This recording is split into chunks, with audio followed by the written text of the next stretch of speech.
KaraokeBooks. The Adventures of Ferdinand, Count Fathom. Tobias Smollett. Audiobook. Chapter 47. The Art of Borrowing further explained, and an account of a strange phenomenon. In this manner did the artful incendiary work upon the passions of the credulous unsuspecting Hungarian, who pressed him to his breast with the most cordial expressions of friendship, calling him his guardian, his savior, his second father, and gave himself up wholly to his advice. Next morning, according to the plan they had laid overnight, they repaired to a tavern in the neighborhood of the person to whom our adventurer had been directed, and were fortunate enough to find him in the house, transacting a money affair with a young gentleman who treated him with his morning's wet. That affair being negotiated, he adjourned into another room with Rinaldo and his companion, who were not a little surprised to see this minister of Plutus in the shape of a young sprightly beau, trimmed up in all the foppery of the fashion, for they had hitherto always associated with the idea of an usurer old age and rusty apparel. After divers modish congees, he begged to know to what he should attribute the honor of their message, when Ferdinand, who acted the orator, told him, that his friend Count Melville, having occasion for a sum of money, had been directed to a gentleman of his name, and, I suppose, added he, you are the son of the person with whom the affair is to be negotiated. Sir, said this petit maître, with a smile, I perceive you are surprised to see one of my profession in the appearance of a gentleman. And perhaps your wonder will not cease, when I tell you, that my education was liberal, and that I once had the honor to bear a commission in the British Army. I was indeed a first lieutenant of Marines, and will venture to say, that no officer in the service was more delicate than myself in observing all the punctilios of honor. I entertained the utmost contempt for all the trading part of the nation, and suffered myself to be run through the body in a duel, rather than roll with a brother lieutenant, who was a broker's son. But, thank heaven, I have long ago conquered all those ridiculous prejudices. I soon observed that without money there was no respect, honor, or convenience to be acquired in life. That wealth amply supplied the want of wit, merit, and pedigree, having influence and pleasure ever at command, and that the world never failed to worship the flood of affluence, without examining the dirty channels through which it commonly flowed. At the end of the war, finding my appointments reduced to 2 shillings and 4pence per day, and being addicted to pleasures which I could not possibly purchase from such a fund, I sold my half-pay for £200, which I lent upon bond to a young officer of the same regiment, on condition that he should insure his life, and restore 1/4 part of the sum by way of premium. I happened to be lucky in this first essay, for the borrower, having in 6 weeks expended the money, made an excursion on the highway, was apprehended, tried, convicted of felony, and cut his own throat, to prevent the shame of a public execution, so that his bond was discharged by the insurers.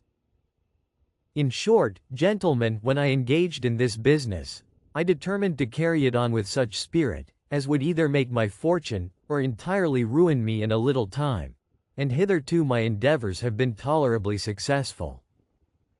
Nor do I think my proceedings a whit more criminal or unjust than those of other merchants, who strive to turn their money to the best account. The commodity I deal in is cash, and it is my business to sell it to the best advantage. A London factor sends a cargo of goods to market, and if he gets 200% upon the sale, he is commended for industry and address.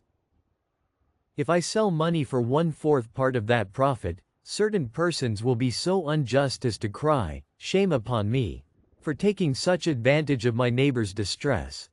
not considering that the trader took 4 times the same advantage of those people who bought his cargo, though his risk was not half so great as mine, and although the money I sold perhaps retrieved the borrower from the very jaws of destruction. For example, it was but yesterday I saved a worthy man from being arrested for a sum of money, for which he had bailed a friend who treacherously left him in the lurch. As he did not foresee what would happen, he had made no provision for the demand, and his sphere of life secluding him from all sorts of moneyed intercourse, he could not raise the cash by his credit in the usual way of borrowing, so that, without my assistance, he must have gone to jail. A disgrace which would have proved fatal to the peace of his family, and utterly ruined his reputation. Nay, that very young gentleman, from whom I am just now parted, will, in all probability, be indebted to me for a very genteel livelihood. He had obtained the absolute promise of being provided for by a great man, who sits at the helm of affairs in a neighboring kingdom. But, being destitute of all other resources, he could not have equipped himself for the voyage, in order to profit by his lordship's intention, unless I had enabled him to pursue his good fortune. Rinaldo was not a little pleased to hear this harangue, to which Fathom replied with many florid encomiums upon the usurer's good sense and humane disposition. Then he explained the errand of his friend, which was to borrow £300, in order to retrieve his inheritance, of which he had been defrauded in his absence. "Sir," said the lender, addressing himself to Count Melville, "I pretend to have acquired by experience some skill in physiognomy. And though there are some faces so deeply disguised as to baffle all the penetration of our art, there are others, in which the heart appears with such nakedness of integrity, as at once to recommend it to our good will. I own your countenance prepossesses me in your favor, and you shall be accommodated, upon those terms from which I never deviate, provided you can find proper security, that you shall not quit the British dominions, for that, with me, is a condition sine qua non." This was a very disagreeable declaration to Rinaldo, who candidly owned that, as his concerns lay upon the continent, his purpose was to leave England without delay. The usurer professed himself sorry that it was not in his power to oblige him, and, in order to prevent any further importunity, assured them, he had laid it down as a maxim, from which he would never swerve, to avoid all dealings with people whom, if need should be, he could not sue by the laws of this realm.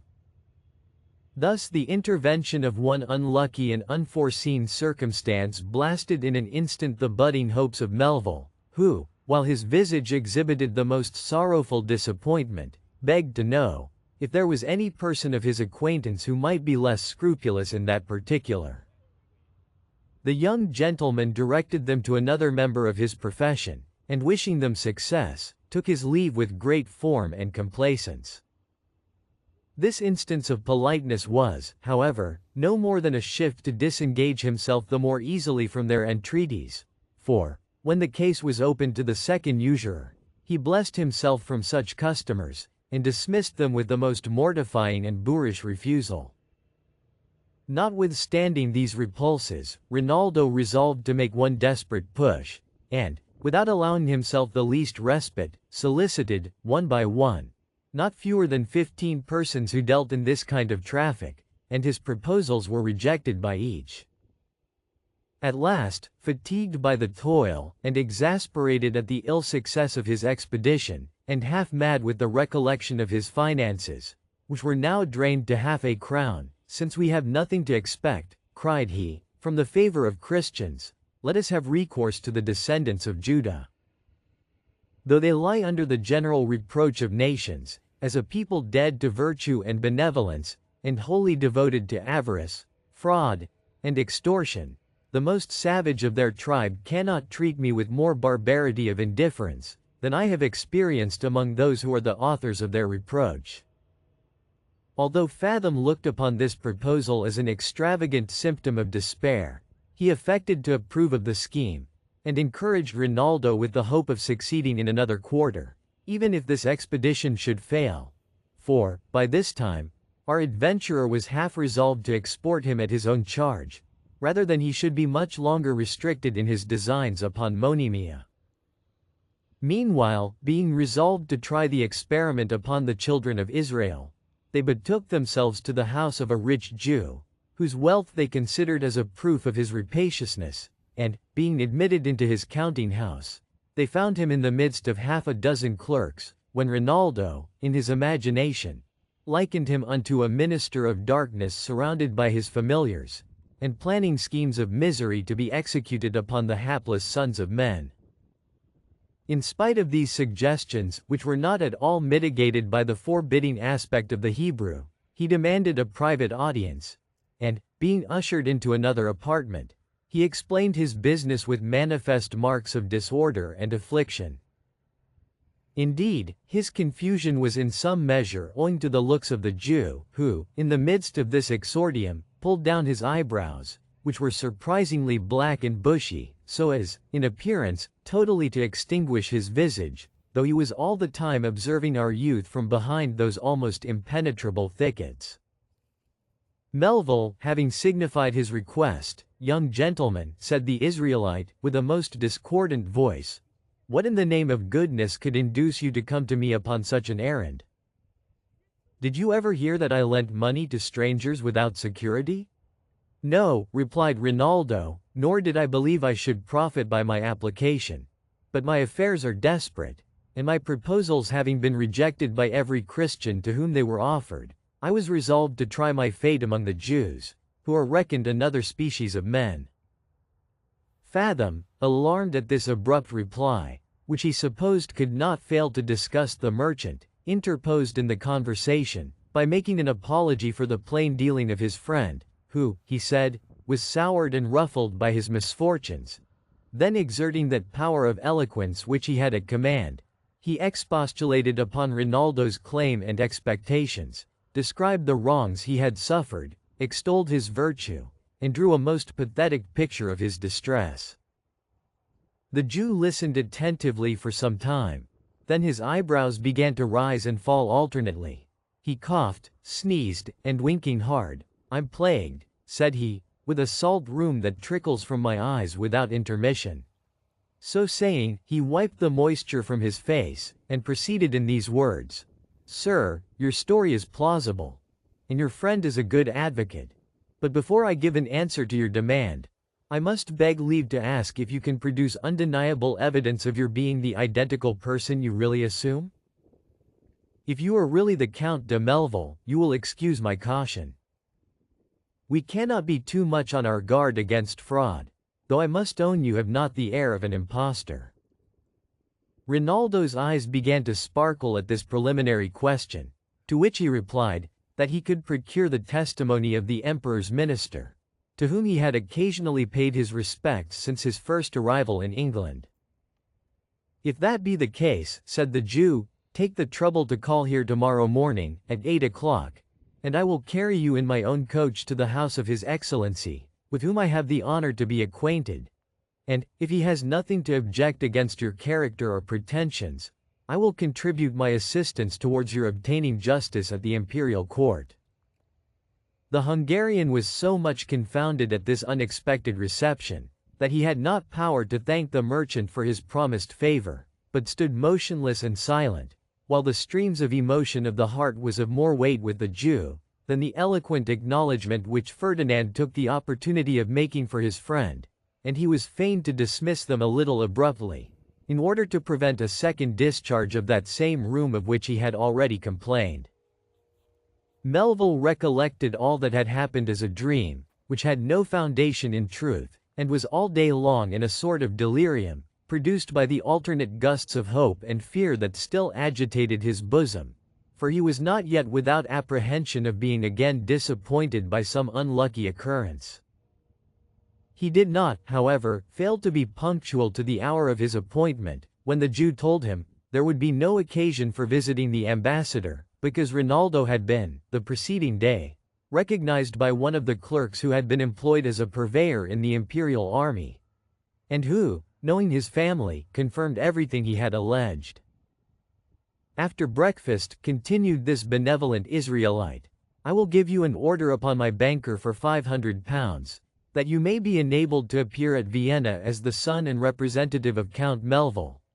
And you shall also be furnished with a letter of recommendation to a person of some influence at that court, whose friendship and countenance may be of some service to your suit.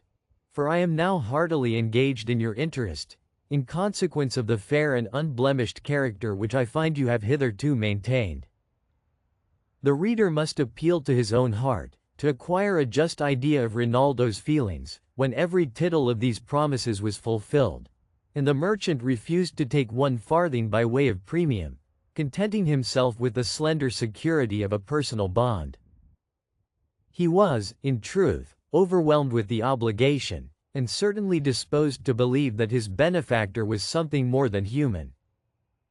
As for Fathom, his sentiments took a different turn, and he scrupled not to impute all this kindness to some deep-laid interested scheme, the scope of which he could not at present comprehend.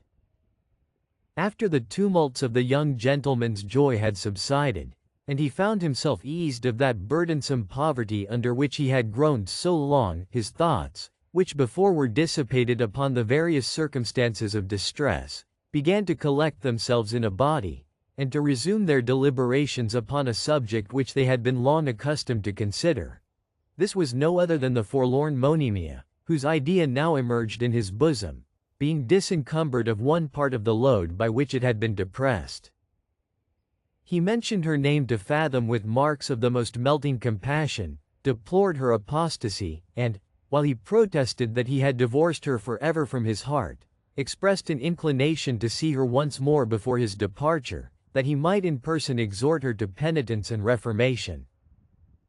Our adventurer, who dreaded such an interview as the infallible means of his own ruin, resisted the proposal with the whole power of his elocution. He affirmed that Rinaldo's desire was a manifest proof that he still retained part of the fatal poison which that enchantress had spread within his veins, and that the sight of her, softened by his reproaches into tears and affected contrition, would dispel his resentment, disable his manhood, and blow the embers of his former passion to such a rage, as would hurry him on to a reconciliation, which would debase his honor, and ruin his future peace. In a word, Ferdinand described the danger that would attend the meeting in such emphatic terms, that the Hungarian started with horror at the picture which he drew, and in this particular conformed with the admonition of his friend. £100 of the Jew's money was immediately appropriated for the payment of his most urgent debts. The like sum he presented to his friend Fathom, with a solemn promise of sharing with him whatever good fortune might await him in Germany. And though Monimia had forfeited all title to his regard, so ill could he bear the prospect of her distress, that he entrusted his dear companion with the half of what remained, to be expended for her use, fully resolving to screen her from the shocks and temptations of want, as the circumstances of his future fate would allow. Fathom, far from opposing, applauded his generosity with marks of extreme wonder and admiration, assuring him that she should be put in possession of his bounty immediately after his departure, he being unwilling to make her acquainted with her good fortune before that period, lest, finding his affairs in a fair way of being retrieved, she should be base enough to worship his returning prosperity, and, by false professions, and artful blandishments, seek to ensnare his heart anew. If you liked what you heard, please subscribe to the channel.